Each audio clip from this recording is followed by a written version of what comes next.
Olen Aleksi Pitkänen ja opiskelin tietotekniikan koulutusohjelmassa ohjelmistotekniikkaa ja valmistuin pari vuotta sitten.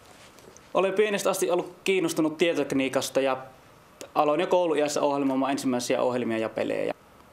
No siitä asti on sitten ollut tulevaisuuden suunnitelmat aika selville. Aion opiskella IT-alaa sitten tulevaisuudessa.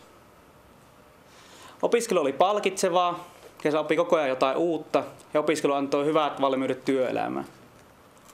Sain koulussa netin taidolle, että pystyin hakemaan siihen työpaikkaan, mihinkä halusin. Ja opintoihin kuului juuri sellaisia kursseja, mitä sillä hetkellä työelämässä tarvittiin.